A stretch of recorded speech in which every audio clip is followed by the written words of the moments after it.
welcome to the AniMonday podcast. My name is Colin Hemphill. And I'm Kayla Hemphill. On our show, we roll the virtual dice each week and must watch a randomly selected anime title. Thanks for joining us. Hey. Last week, we hit the random button on Crunchyroll, and the anime that we rolled is called Linebarrels of Iron. This is many weeks in a row of mecha anime. All the mecha. Linebarrels of Iron started as a manga series in 2005, and its anime adaptation aired in 2008 and ran for 24 episodes. It was directed by Masamitsu Hidaka, who was the director of the early seasons of the Pokemon anime. Oh my gosh, that's awesome. From what I've read, the beginning of this anime differs quite a bit from the manga series. Really? We might be discussing that a little bit later. Would you like to give us a synopsis of the plot? Yeah. In the distant future of 2019, the Judo Corporation uses advanced robots called Armas for defense, but they are poor replicas of the mysterious Machina robots, which have the unique ability to rapidly regenerate and heal their pilots. After a Machina called Linebarrel crashes directly into a wimpy high school student named Koyochi, the student wakes up to discover that he has superhuman abilities and can summon Linebarrel as its chosen pilot. Let's talk about these characters, because they are something. Okay. So, Koyochi is our main character. Mm-hmm. Get this. He starts out as a normal, boring high school kid. Yeah. Whoa. He's really kind of a pretty whiny crybaby sort of character. Yeah, from like scene 1. Yeah. He lets himself get pushed around all the time. In the very beginning of the show, episode 1, he's getting bullied by some school punks, and they make him ride all the way across town to buy them bread. Hold on. Okay. Curry bread. Which sounds amazing. Sure. And should be something more common here. Yes, but the school offers curry bread. They don't even make him, shell out lunch money. They make him ride a bike all the way across town to get this specific bakery's curry bread. I'm sure it's very delicious. I'm sure. But this is even, he has these two friends, who we'll talk about a little bit, who have always stuck up for him. Mm-hmm. We learn later on that, he met these friends because he was getting bullied, and they stepped in to help him stop being bullied. Yeah. And he never changes from the time that he's a little kid. Mm-hmm. He's still wimpy and crybaby. Even when his friends are there and they tell him, hey, you don't need to let them do this. We're here now. Mm-hmm. He still does it anyway. I think part of what Colin hasn't quite explained yet is that he's not just letting himself be bullied. He is agreeable to the point of faultiness. Yeah. So it's not just hey, these guys are gonna beat the crud out of him if he doesn't go get this curry bread. They just tell him, hey, go get this bread or we'll beat you up. And his friends come in and they're like, no, you won't beat him up. And then Koyochi is like, no, I'll go ahead and go get the bread. No, it's cool. Yeah, even though they're friends, they're good guys. It's fine. Yeah, so it's not oh, he's letting himself be bullied. He's actually rewarding and encouraging the bullies by just following through when there's really no threat. But kind of under the surface, we see him building up. He keeps saying things like, one day I'll have power. One day I can handle this myself and I won't need my friends to step in for me. Mm-hmm. And I'll be the hero of justice. That was Colin's favorite phrase this whole 4 episodes. I hate the hero of justice trope. It is the worst. It's funny because they didn't even hide it. No, he literally says hero of justice over and over and over again. Yeah, explicitly, out loud, to people, all the time. Okay, so the two friends that we've been talking about, one of them is Risako. She is kind of your typical childhood friend character who's been with him for a long time. And as we mentioned, she kind of stands up for him and gets worried about him all the time. And you can also see pretty often that she gets flustered, whenever he interacts with other girls or spends too much time with them. So it's clear that they've had some sort of romantic interest, at least at some point. I think her first introduction was great, and I thought, oh, this is a character I'm really going to like. Because the first time you meet her, she literally does like a flying kick into the screen to defend the main character. So she literally is like, I'm going to kick somebody in order to defend my friend. And I thought, oh, that's nice. Like, not a pushover girl, right? She's like strong and independent. And I really thought I was going to enjoy her until we started getting these encounters with other girls. And she became this very needy, jealous person. And you don't see her become that strong person again. Like, she suddenly becomes almost like a background character and is just like the girl pining after the main character when she used to be so strong. Yeah, another female character gets introduced, and as soon as that happens, like, she's basically gone from the show. Mm-hmm. She pretty much gets pushed over immediately and will just bend over backwards to not be the one in the background. Yeah, and I can't for the life of me figure out why, but because Koyochi is not a very likable person. No, especially later on, which I'm sure we're going to talk a lot about that. Absolutely. But before that, the other character that he is friends with is Hideaki. Mm-hmm. He's also a childhood friend. They kind of met at the same time when Koyochi was getting bullied. Mm-hmm. This character seems like pretty level-headed. He tries to talk sense into Koyochi whenever he can, and just seems like a pretty generally likable, good friend. Yeah, he actually seems more likely to be the hero character because he's gentle but strong. So he, I guess for me, is more like what I would think of the kind of setup for this main character of like, he's loyal to his friends to the end, but like he's got a soft side, you know? Yeah.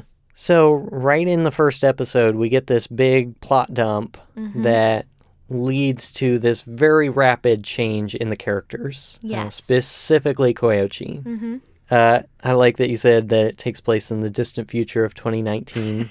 This is funny watching this in 2018. Yeah. So while the main character is, in fact, riding across town to buy bread for these jerks, a giant robot falls directly on top of him. Yeah. They had actually been leading up to this for a little while. Occasionally you would see like shots of the command center and they were tracking this object and they weren't sure where it was or what it was. And apparently not bothering to like evacuate people or make sure the area was clear or anything. Well, they evacuated in the two, there were two spots that they thought the thing was going to land. But it got knocked off course by something random. And so then it landed on this kid, which is weird. So this thing lands directly on top of him, and eventually he wakes up, and there's like this giant blood spot all over the front of his shirt, which nobody mentions for an entire episode. Yes, the whole time. I kept looking at Colin being like, is that blood? Is it mud? Because there was also like, it could have also been mud. But we were like, no, I'm pretty sure it's blood. And characters kept interacting with Koyochi and nobody was mentioning that it was blood. And so I was like, well, maybe it's not blood, but it looks like blood. Yeah. Like, no, it totally was. Yeah, I was getting so upset. He also, when he wakes up, finds out that there's a naked girl right next to him. Yeah. Because of course there is. Mm-hmm. And he takes her home and she has amnesia because of course she does. Yeah. Yeah, that wasn't explained. No, not really. And it almost immediately goes away. Mm-hmm. Yeah, within moments, she's like, oh, my name is such and such, and this is my purpose. Yeah.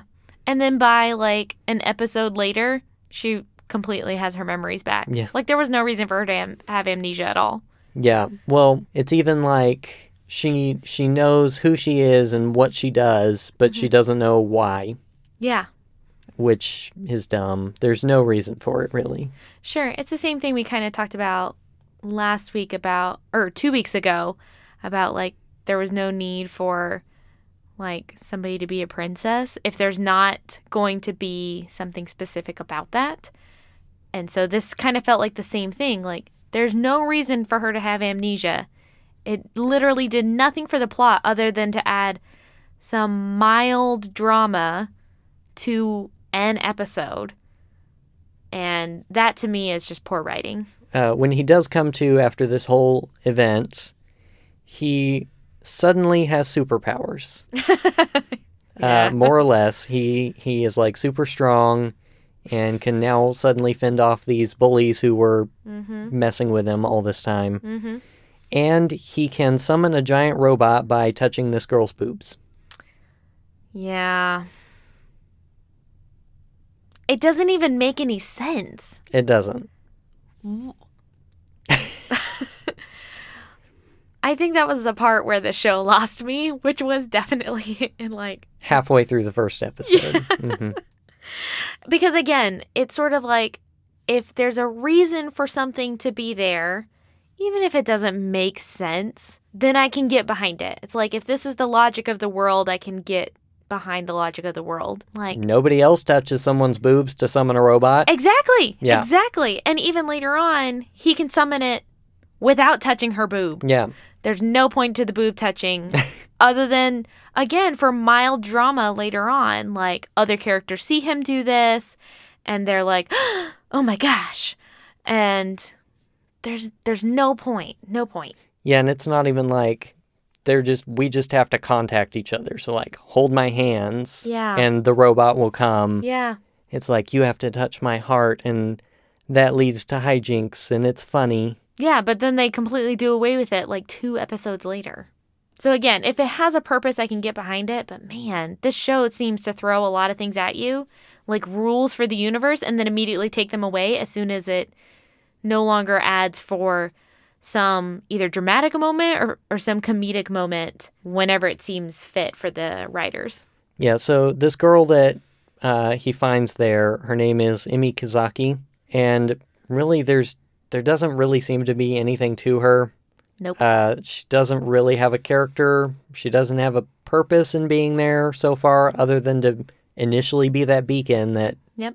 Yeah. Emi doesn't really have much of a personality, which would make sense if the amnesia thing kept going on, but because they immediately resolve it, she is just, from what we've seen, left with this very flat personality, as though having amnesia didn't change a single thing about her. and yet, he is instantly attached to her for no reason. Yeah. It's because she's hot. Completely ignores his 2 best friends immediately after he meets her. Mm-hmm. And she doesn't do anything. Nope. Her entire purpose in the show seems to be, I know something about Linebarrel, the big robot that you can summon. Yep. Therefore, I must be here. Yep. So once he starts interacting with this girl, he comes to find out, oh, actually, when the big robot fell on you, you died. Mm-hmm. And the robot brought you back to life. Yep. And now you're basically immortal. Yep. As long as you maintain this relationship with this sapient robot thing. Yep. And you now have superpowers. Yep. And you can summon this big robot to help you fight. Yep. Also punch through walls. Yeah. So, why are they fighting? That is super unclear. Who is fighting? Also unclear. It's not the government. No. They make brief mention of this company, I think. It's like a company that produces these robots or trains pilots or something. I don't know. They have access to robots and they use them to fight things. Yep. What things we don't know. It seems like other robots. Yeah, it seems like there's this other group who also has robots. But that's a secret. And they're also using them to fight things? Does that make them the bad guys? Only because they have snarly faces. Oh, yeah. They're always scowling every time you look at them. Twirly mustaches. And... Did any of them have a twirly mustache? I think one of them might have. Maybe. No, it's kind of weird that these people are fighting. There doesn't seem to be a reason other than that they want, like, the better robot. as we kind of mentioned before, they're sort of like these armas that are pretty good fighting robots, but the machinas are way better. And so they want access to those, but we don't know why anyone has them. We don't know why anyone has robots. It doesn't seem like it's a government thing, but we do know that the good guys, I say that loosely, are keeping this secret because we see that on like the news reports. Now people know that there are robots. They like show them on the news reports, but they're like denying that there's like this faction of people who have robots they keep saying like, oh, it's our malfunctioning robots that are doing this. There's no battle of robots. Even though people, like, how can you deny it? Like, it's demolishing huge parts of the city. They keep talking about how they have to pay all these, like, I guess, people to repair the city, and it's costing, like, millions of dollars. And I think they're even saying things like, oh, a test malfunctioned, and so all of this stuff blew up, and you're like, okay, well, why would people support this? Yeah, it seems very, very confusing. We're not sure what completely is going on story-wise. Yeah, and it's worth noting this is all within the events of the first episode. Yes. And this is the point at which it really starts to fall apart. Because it turns out Koyochi is a huge jerk. Yes. He started out as the wimpy kid who just wanted to be the hero. And suddenly he's given these powers, these abilities, and he is chosen to be the pilot of this big robot. By the robot. But yeah, the robot makes its decision. It chooses the pilot. And with no development, no transition, no nothing, he immediately turns into a huge, huge maniacal mustache-twirling jerk. He actually has a maniacal laugh. He does. By the second episode, we were like, is he the bad guy?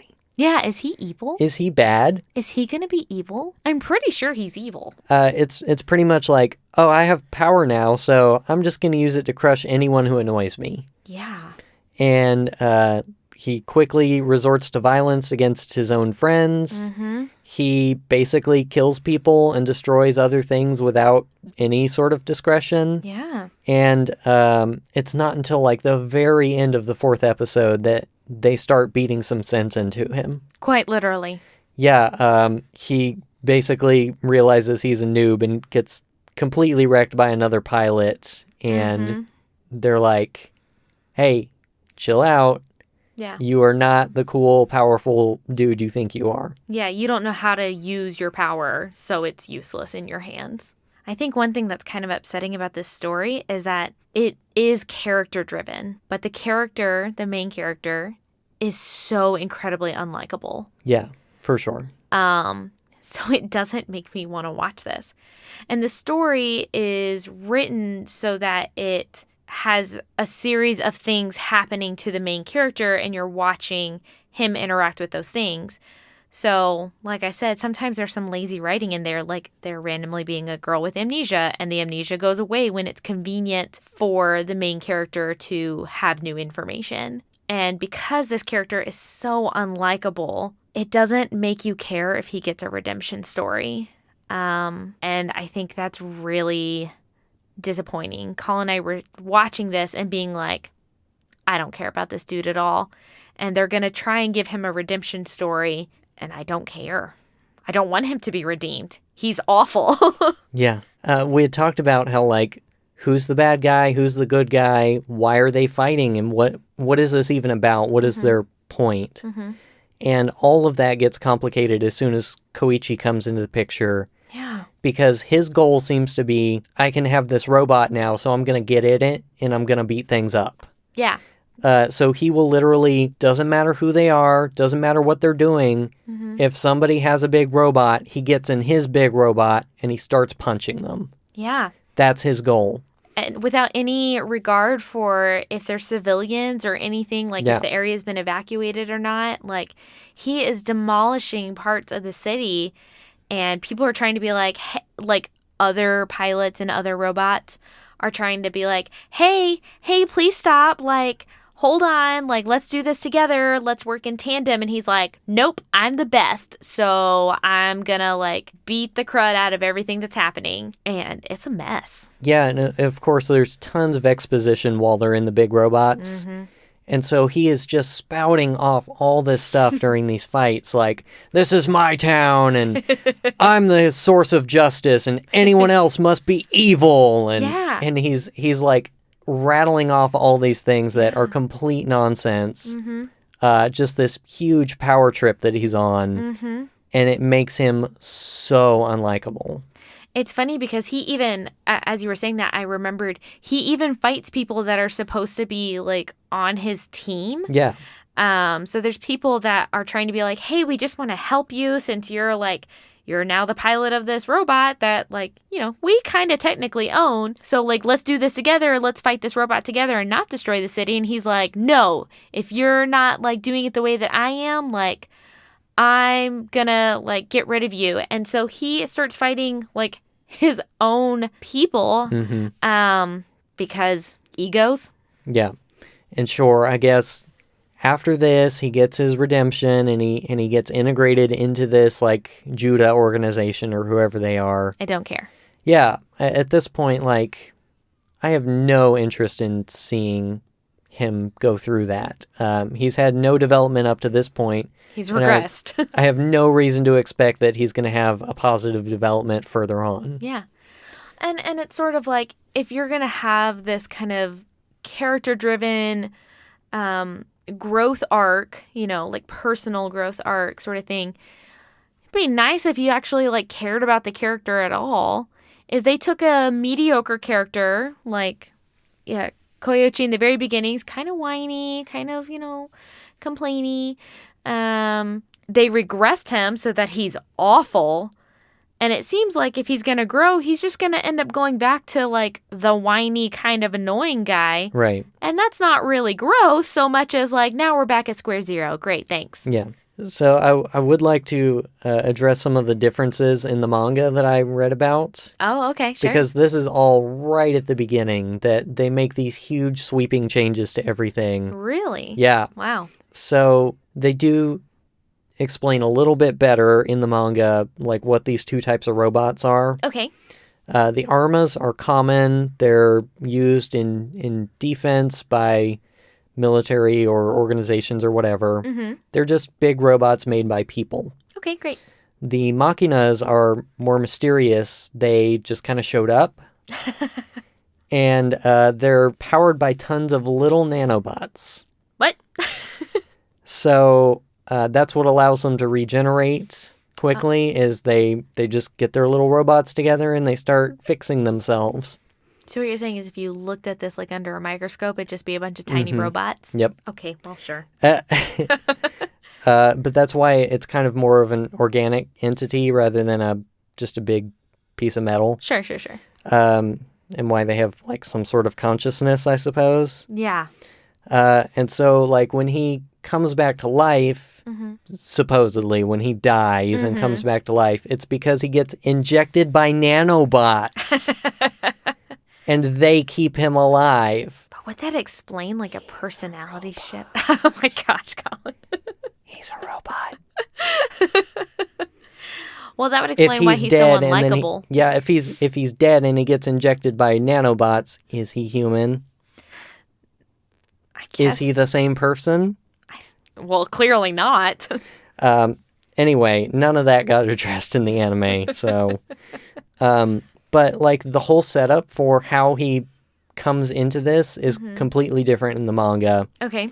He doesn't just get smashed by the big robot and suddenly that makes him the pilot. Sure. They were on a school field trip or something. Okay. And a satellite crashes. Oh. And that satellite crash, like, injures/kills a bunch of people, and he ends up in the hospital in a coma for 1.5 years. Okay. And as he wakes up, he starts to realize, oh, like, I'm developing these weird abilities, and these things are happening to me. From a satellite? Yeah, well... Were there nanobots on the satellite? Apparently, something like that. Okay, sure. Okay. 3 years later, Oh my gosh. the big robot shows up Oh, man. and is basically like, I've been waiting for you to, develop these abilities, and now I'm here to claim you, and you're gonna pilot me. As though the robot had planned for a satellite to land on him. Something. Near him. Okay, sure. It apparently had planned the satellite accident. I don't know if it specifically for him or what. Sure, because that's, how you get pilots. You throw satellites on people and see if they survive. Mm-hmm. Okay. Anyway. Okay, so it seems like even the manga is kind of... It's over the top, but, like, at least that series of events, like, leads to the way the character is. Sure. Whereas this series is, like, halfway into the first episode. I got smashed and killed by a big robot, and now I'm super powerful and immortal. And also a jerk. Oh, man. Murdering jerk. Yeah. Oh, boy. Do you want to talk about the animation some? Oh, yeah, it stinks. Right to the point. So every single mech fight is done in, from what I can tell, 100% 3D CG. Yep. And this is not the golden era of CG. This is early 2000s. Yep. And we're talking very jarring, very unnatural looking movements. Yep. Vastly different styles and feels than the 2D part. So any just normal character interaction looks okay. Yeah. And then any robot fight looks terrible. Yeah, I would definitely agree with that. We've kind of talked about this before with some of the other mecha animes that we've watched that have come out around this time. This one by far, to me, was the most egregious. Yeah. This was hard to watch. It was not appealing at all. And you're right. Even the hand-drawn stuff is rough. I think they tried to it almost seems like they tried to put in detail to hide mistakes that they were going to make. So all of their faces, all the characters' faces have these, I'm sure it has a name, but I don't know what it is. These cheek marks. Mm-hmm. So it's just these lines. They're not like blush marks. They're just like these black slanted lines that are across everyone's face. Right under the eyes, right over the cheeks. It makes everybody's face really busy looking. Yeah. And it's very jarring. And it messes with the proportions. Everybody has very, very big heads. That was something that we commented a lot on. Yes. So you go from, like Colin said, kind of okay hand drawing to these not great CG. Mm-hmm. And it does not blend well together. Fortunately, there aren't too many scenes where the two are overlapped. So you don't see too many hand-drawn things happening at the same time as the computer things. But either way, it's not really good. You briefly touched on the way the characters look, and I really want to drill in on this because this was by far my least favorite thing about the way the production went. Yeah. I don't know what the manga characters look like. These could be directly ripped out of there. Sure. Or they could have, altered their designs or had different teams working on the characters, and whatever caused them to come to the results that were on screen was the wrong route because these characters do not make sense. No. Their body shapes and sizes are completely ridiculous. Yeah, they don't look human. No, they don't. You said everyone has a huge head. Yeah. Completely disproportionate. And that's especially true on some characters who are very small characters. Yes.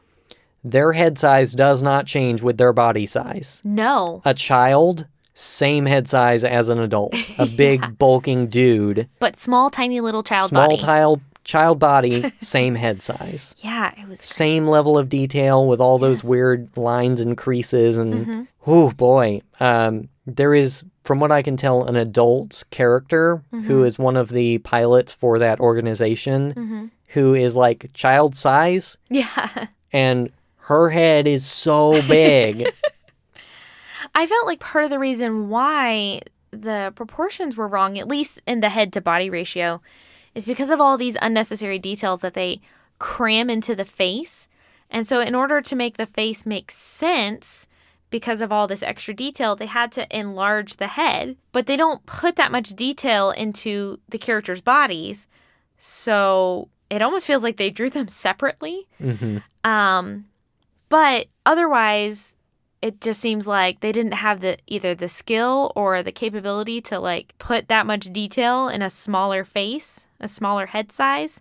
So they had to make the head big, and then they didn't like portion out the rest of the body. Yeah. In terms of any other production stuff, I have almost nothing to say about the music. The intro and outro music were not particularly good. No. And the score for the show ranged from this is pretty boring and uninteresting to downright this doesn't make sense. It feels really out of place and weird. Yeah. You know, sometimes when you're watching a show or a movie or something, you know, they play the whatever it is, will have a score that doesn't quite match what you're watching in order to like evoke certain feelings in you to make you think, not everything is as it appears. I don't know if they were trying to do that here, but it just actually made me uncomfortable. It wasn't like, oh, I'm feeling a different emotion than I should be on screen, so maybe there's something I'm missing.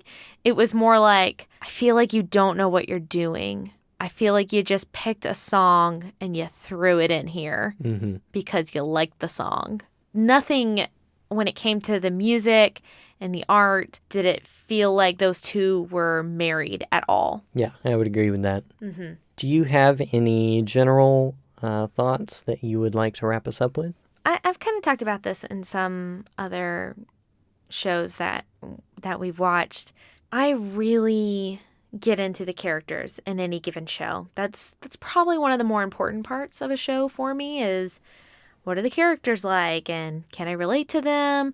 Do I understand them? Do I like them? And the answer to this is no. Just across the board, no. We kind of talked about this before that every character seems to regress into the worst version of themselves. Centering around Koyochi, he is the most egregious of them all. And to me, if you're going to have this like kind of redemption story be the center of your series, which this very much seems like it's that. Like I said, there are like robot fights and stuff, but that almost seems secondary to what's going on with Koyochi. But he is so unlikable. I don't care. I don't care what happens to him. And I feel like even if he were to grow as a character, I can't imagine that he'd get to a point in which I'd find him redeemable. And it felt really lazy to go from a character that was okay and to make him worse so that they could make him better. Instead of saying, we're going to take this okay character and make him great and make him a character you really are going to love. That made sense. But it seemed like, I don't know if that was too much of a task for them or what, but they were like, oh, well, it'd be easier to make this terrible character okay. But I don't care about terrible characters. I don't want to watch them. I don't want to interact with them. So pretty much from, I would say like halfway through the first episode, definitely in the second episode, I was done. I did not want to engage with this character at all. I kind of kept hoping that something bad would happen to him and that we could just move on with the rest of the characters and maybe get something better out of one of them. Yeah, it even seems like the only character in the whole show who I can at all relate to is his friend Hideaki. Because he stands by while all this is happening as his friend is turning into a complete nut. Yeah. And is like, what is happening? Yeah. I don't even understand how we got here, and I don't understand why you're acting the way you are. Yeah. But that said, he's not the focus of the show, and even then, he's not interesting enough to be the main character of the show. And so we're left with nothing but really terrible characters. Yeah. I think we've talked a bit about how, especially in mecha anime, we've kind of seen a few sides of the main character coin, which is you've got your super likable, extremely nice guy who happens to be the world's best mech pilot. Yeah. And they get to be the chosen one, and you follow them, and you're like, yeah, go beat up all the bad robots. Yeah. And then you have your other characters, like your Shinjis, who are a complete wreck and don't want to do it, and they stink at it, but they have to because that's what's the good choice. Right. This one kind of does none of those. And instead is like, let's take this Zero character that no one likes and is kind of a nothing, and take him to like -100. We'll make him so unlikable so quickly that the only place we can go is like, hey, maybe he'll be okay. Yeah. And that doesn't work. No. It doesn't make for anything that I would find watchable. Sure. Or enjoyable. Sure, and it would make sense if he was a secondary character.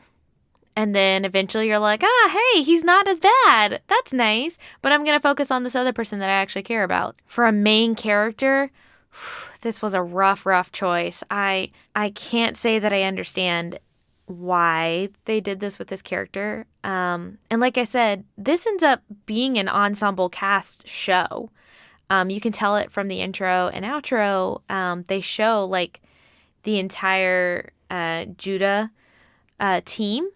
And they're introducing, by the 4th episode, we've met several of the characters, and we've seen several more of them. They're kind of off doing other things. So I know that this is going to be an ensemble cast. And I'm just saying, from the few characters that we've met, it does not look like it'd be a good cast. And I feel like you can't have a character-driven show if you don't have good characters. No, and the whole plot that is surrounding these bad characters is also nonsense. Yeah, it's sort of like you can almost forgive, if it's like, you're trying to do the ensemble cast thing, but it's not really working. But man, at least you have a really interesting story.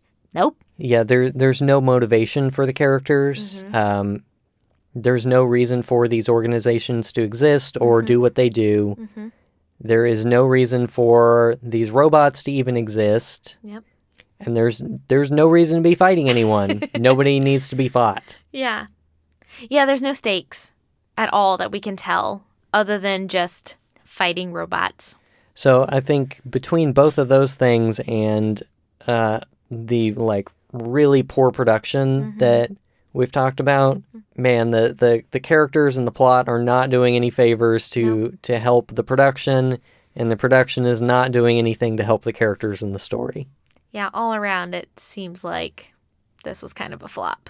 So do I even need to ask, would you watch more of this?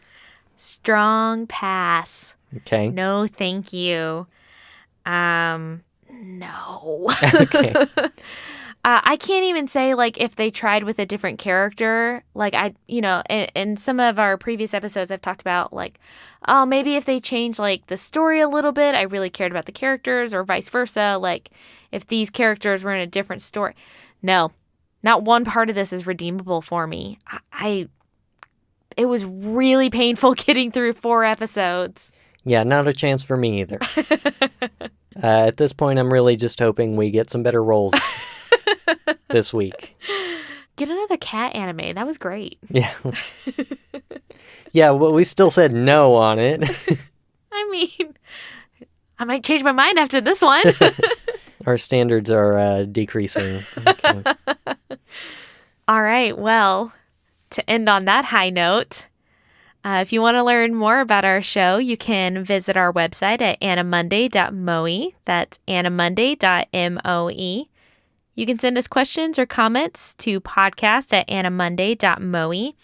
And you can find us on our Facebook and Twitter. Our username is AniMondayCast, and you can find links for that on our website. Thank you to Crunchyroll for all of the anime that you provided, and for the random button which produces those wonderful and wonderfully terrible results.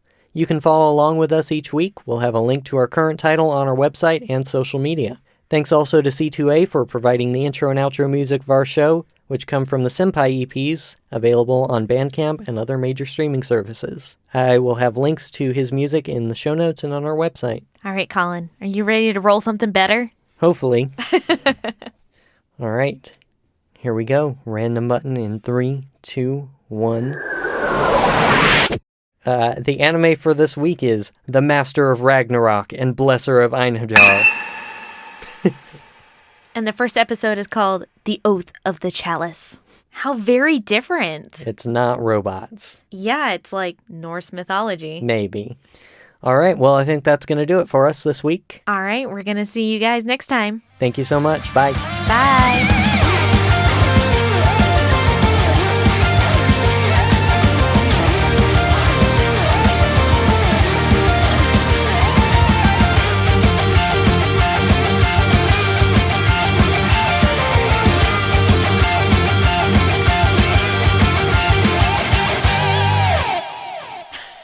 Einherjar. Einherjar. It's Norse mythology. I don't. Oh, shoot. Einherjar? Einherjar. I have no idea. Einherjar. Inheriar, Norwegian. No, there's no way. Hey, there are a lot of weird sounding The undead spirits of Lori Einjar. Einhajar. I'm going to go with Einherjar. Okay, go for it.